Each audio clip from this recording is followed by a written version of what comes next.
been watching my channels and seeing my shorts and all that, sneak peeks at this Jeiku Wakizashi that I'm about to review for you today.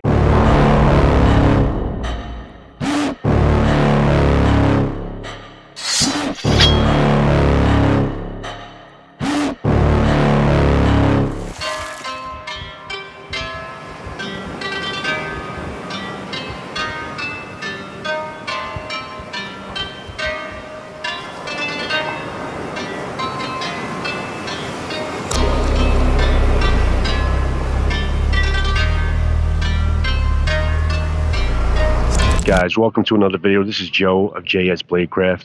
So I am bringing you a Wakizashi from Jeiku. Jeiku, which is a company that I have a lot of history with, and I was very curious to kind of get my hands on one of their swords or wakis or katana to see how they've been kind of keeping up with some of the quality and some of my favorite things about the company that I had loved many years ago. Now, this particular review came possible through our friends at swordist.com. That's SWORDIS.com. Now, I'm not receiving any commissions or any payments for doing this videos whatsoever.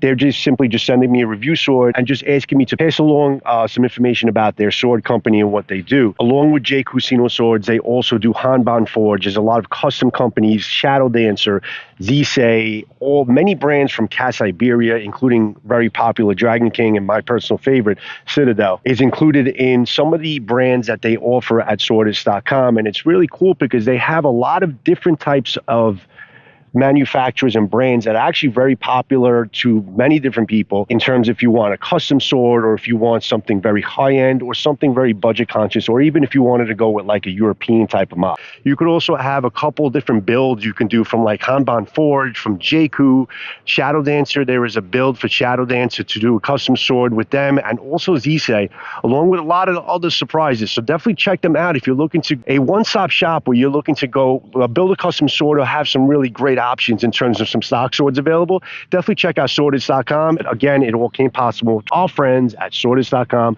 and I thank you for the samples for the review, bringing it to you. This is just one of many coming your way. So let's get going with this Jeiku Wakizashi, which I'm really looking forward to showing in a full detailed review like only I can do.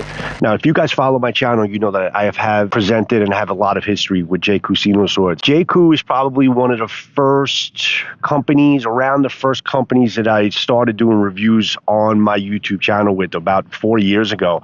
And there was also maybe consecutive swords one after the other that I received from Jeiku for review. For the most part, I've always been very happy with Jeiku swords. Jeiku has pretty much never really disappointed me. Was sometimes expecting more. Are their swords perfect? No, they're not perfect, but they, for the most part, have very tight tsukamaki. There's a lot of great features pretty much in this sword here that have been tried and true with Jeiku swords from what I dealt with them many years past. They have been consistent. They've been consistent in terms of the type of product they're bringing out there, but I was very looking forward to getting to Wakizashis because I haven't had any Wakis from Jeiku, and I know they have been doing a pretty good job through the years on their Wakizashis.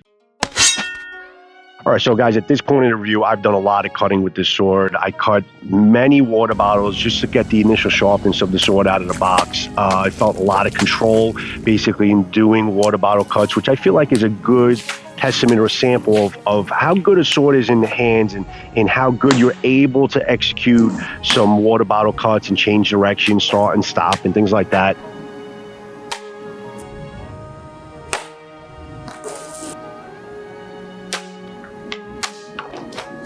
I did some tatami cutting because obviously you want to see with traditional tatami, tamashigiri, if it's able to get through tatami mats, if the edge is conducive to cutting and things like that, and how well basically, again, the control in the hands of the waki.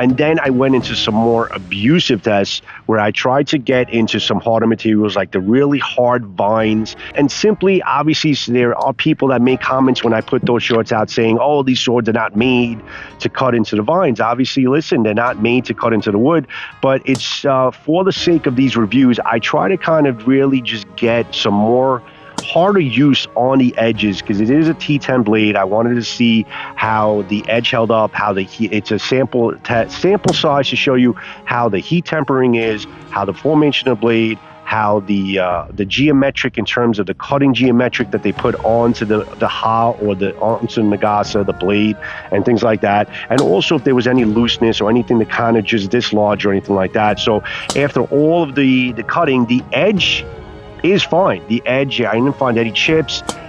Pretty much not much bends. I can't really make out any type of a set whatsoever. If it is, it's really like a centimeter or so.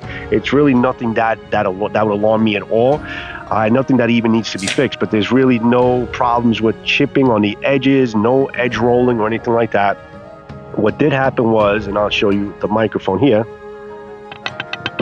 you have a little bit of a wiggle in the tsuba and I think that this started happening not from doing normal cutting, but when I started doing some abusive cutting into the wood vines and really just thudding. I mean, I was giving it some really hard hits into some vines that I knew it would not cut through, but I wanted to see if I can basically how the rest of the sword would hold up. So let's go into the fit and finish area of the video to show you how the sword came out of the box and how they basically put the sword together. And that's always one important factor that people look for. How's the fit and finish? How is it put together? And I have to say, spoiler alert, I think everything came together really well. Not perfect, but let's take a look at it. So this particular sword, this is a Jeiku Wakizashi T10. It's a Choji Hamon Ume. Ume is actually translated into plum Wakizashi, and that's pretty much the motif of the sword. Choji actually means little cloves Hamon. Now the Choji is really the highlight of the sword, is the Choji Hamon on the blade. So we're actually going to go backwards. We're going to go right to the blade right off the bat because this is pretty much a highlight of the sword. It's a Shinogi Zakuri. Great execution on the boshi or the hamon going into the yokote. I like the bohi and the termination of bohi. It's just a very well formulated blade, and this is one thing that really Jeiku does really well in terms of the formation of their blades, giving you a strong, good T10 blade and a very prominent hamon. What they call it is a cosmetic polish, and the cosmetic polish really makes the hamon extremely prominent. The only thing that cosmetic polish also does, it also shows you some of their grinding lines. Jeiku does a great job in terms of no ripples or anything like that, but if you really go close, you can see a couple of their grinding lines, and that's something that's pretty prominent in a lot of their blades that I've seen from Jeiku through the years, and it's pretty much still prominent, I guess, with today's blades. But for the most part, there's just a lot to look at on the blade. Very resilient, I could say that right off the bat, in normal everyday cutting, and also when I went into really hard, abusive cutting onto the hardwood vines that I knew I wasn't going to get to, like I said, but I really wanted to see how much this edge can take, and this blade did a really magnificent job. Very balanced in the hand, very good cutter. It was pretty much sharp out of the box, sharp enough, but it was definitely sharp enough to be able to get through the materials I was cutting through with ease, and also get into the harder materials without it finding any chips or rolls or anything like that. So the blade looks fantastic, it did a great job, and it is durable. So it's a good, well heat tempered with the cosmetic polish, which is a beautiful looking aesthetic piece, and something that can really perform as a real live blade and also be durable enough to get through the materials I was cutting through. So let's go with the tsukamaki. The tsukamaki is basically something that Jeiku does extremely well. Their diamonds are fairly even. The tightness of their tsukamaki. The tsukamaki is geometrically done with a very tight hishigami method using cotton ito. So the hishigami method really brings the tightness to another level. It's a very interesting way of them putting paper in between the knots to really tighten everything up extremely tight. But even besides that, Jeiku, their tightness is bar none. I mean, you get swords in the $1,000 range that don't have the tightness, the rock solid tightness that you get on a Jeiku sword, and that's something that's pretty much constant. I'm glad that they're still producing some of the tightest tsukamaki and really cleanest tsukamaki on their ito and their diamonds in the industry. So that's something right off the bat I would say they're still doing extremely well. And that's one thing I was really happy about, is how they did their tsukamaki, and it's still extremely tight, very well done. Great looking ray skin, manuki, and the diamonds are all even. The knot is fairly tight and even. Everything looks great. And even with all the cutting, and I'm glad I'm actually doing this fit and finish with you now, because even with all the cutting I did and all the movements and things like that, and there's absolutely no looseness in the Ito. Everything is extremely tight as it was out of the box, and it stayed comfortable in my hand at all times. I was not struggling to kind of keep the Ito from moving, having a sure hold on it, and being able to execute my cuts without having to worry about the tsukamaki being loose. So the plum blossom motif, pretty good moldings from J.Crew. I've seen other companies that are doing some better moldings for the most part, but I've never been too unhappy with the type of molding work that they're doing on their tsubas, and they pretty much giving you some really solid pieces. The habaki is a little bit of a different habaki. Seen them, a million times before from J.Crew, but at least they're giving you something a little bit different than the standard brass habaki, but it fits the motif of everything really well. If we look at the Kashida has some ledges that go over the Ito, which you would want this to line up a little bit better. But for the most part, I did not feel any discomfort. I mean, if you really dig into it, you may feel somewhat of a discomfort here, but nothing that would hinder wanting to use it or wanting to practice with it. But definitely, you would want this to line up a little bit better, a little bit of a ledge here, but still executed well, tight, not as tight. Everything is good, and it was generally comfortable in the hand. Fuchi, also beautiful motif design of the plum blossom katana, Wakizashi rather.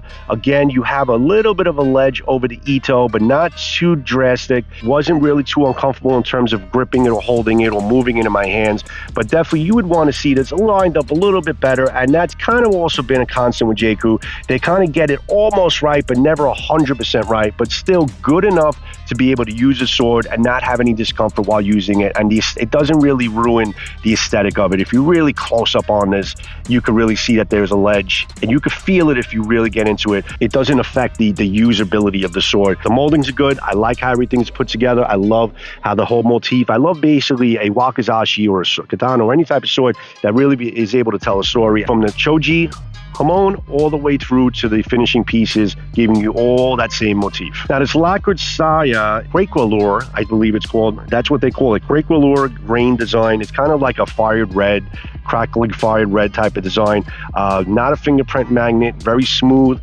nice job. They always do a pretty much job with their size. This is on many of their swords, but they do it well, and they keep on producing them well, and I've seen it before, and I'm seeing it again done also extremely well. I haven't found any imperfections on it, and the fact that they're giving you bullhorn on the kojiri and bullhorn, full bullhorn, koiguchi, or the opening, is always a big plus, and you can always count on J.Crew for giving you bullhorn when many companies won't. They also included bullhorn on the kurigata knob, so you have bullhorn in 3 spots with the saya.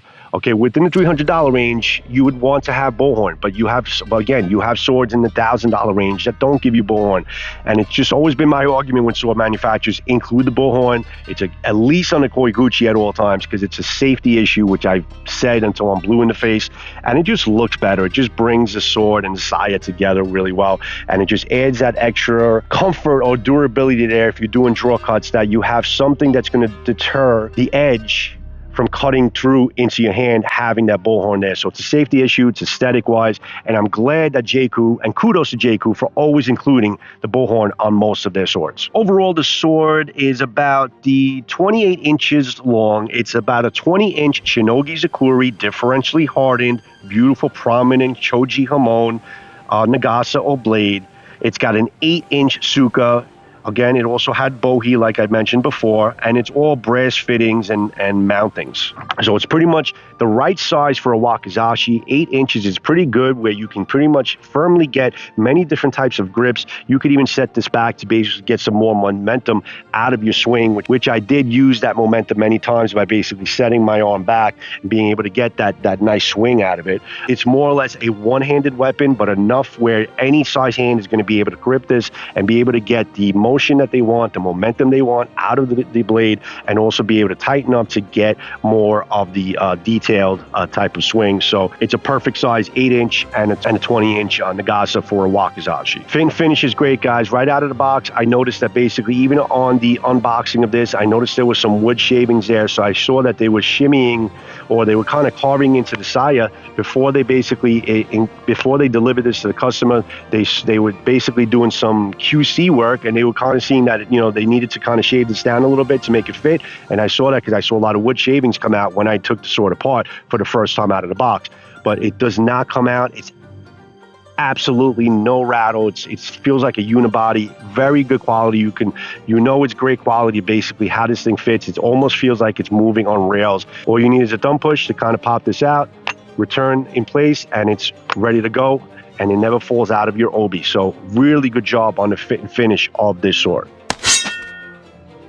So as far as the cutting is concerned, guys, it did not disappoint me. Felt balanced in the hand at all times. This Wakizashi was really a good combination of a heavier cutter, but something that stayed balanced in your hands. Not too light, not too heavy or anything like that. It's really somewhere right in the middle. It did a really good job in terms of how this felt and how this felt basically cutting with it. And it did a really, really wonderful job basically on the harder test on the wood vines. Again, nothing damaged. The blade is perfectly fine. A little bit of looseness of tsuba, which is easily fixed, but everything else, the ito, everything stays extremely tight, and it's going to basically cut many, many times for me, even though I did some really aggressive cutting with it. So I think the sword, along with it being a very aesthetically nice looking sword and a good fit and finish, not excellent, but a very good fit and finish, J.Crew basically did not disappoint me in giving me a Wakizashi that is tried and true to what I remember J.Crew to be, and they're giving you some of the best features I remember about J.Crew, still consistent in swords that they're delivering today.